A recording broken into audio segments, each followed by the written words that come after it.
Hi, I'm Frank Ryder. I'm the pilot of the Oreck XL flight team. This is a very special airplane. It started out as a de Havilland Chipmunk.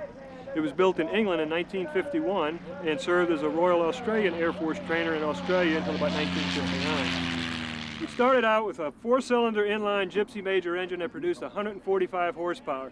It had simply a double-bladed prop made of twisted aluminum. What we've got up here is a GO480 Lycoming that produces 295 horsepower.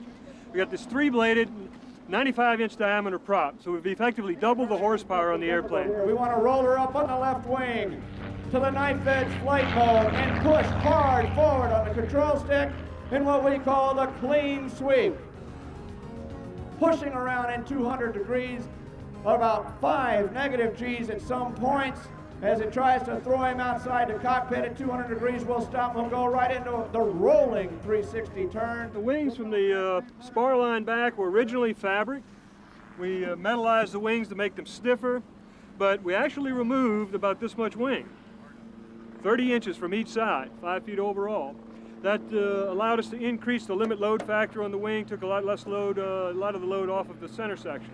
We're going to count an 8-point hesitation slow roll. 1, 2, 3, 4, 6, oops, 4, 5, 6, 7, and 8.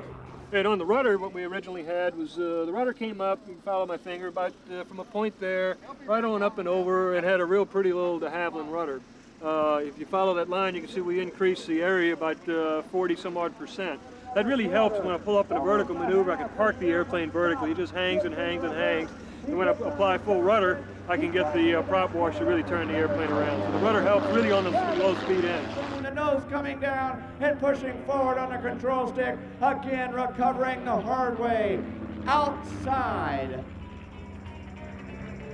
I fly the airplane from the back. The cockpit was originally in the front. I moved it to the back hole and stripped all the controls out of the front. That was a center of gravity reason, to keep the airplane in balance. Even with all those mods, I ended up having to put about 12 pounds of lead in the tail, which we still have back there, to keep the airplane in proper balance so I can do aerobatics properly. My signature maneuver, the grand finale, when I'm finished doing the aerobatics, I slide the canopy back, I'll get out of the airplane, I'll wave at all the folks while I'm flying by. I'm flying the airplane and trying to clean harnesses off of it. I need to get these straps out of the way. I can reach down and get this harness and try and clear it off with one hand. The biggest problem is getting all the harnesses out of the way. I'll reach up, I can usually just let the stick go at this point, clean these 2 harnesses out of the way, and then shed the parachute. You don't want to be standing up in the wind stream with a parachute or a harness or anything that can get you caught or hung up, because it could get you in trouble. I've got a good grip on the airplane, I'll grab the canopy and slide it back. Continue to try to slow the airplane to about between 110 and 100 miles an hour. I'm sitting in it like this, and I'll simply reach up, pull up, and let the wind blow me back into the canopy here. And I'll get the stick about like this and fly it, and I'll do the wave.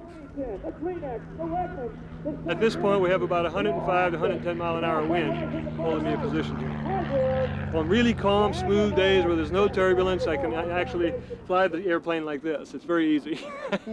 From a safety standpoint, we drilled and found out that this was a lot easier. It looks a lot spookier and a lot more dangerous than what it really is. It's quite a simple maneuver. And I'll see the hands out there waving. And of course, the response is always, when you meet the guys, they'll say, "I was waving at you." And I say, "Well, of course, yeah, I saw you. I was waving at you." Hey, there he is, Frank Ryder from New Orleans, Louisiana, in the Oreck XL Super Chipmunk.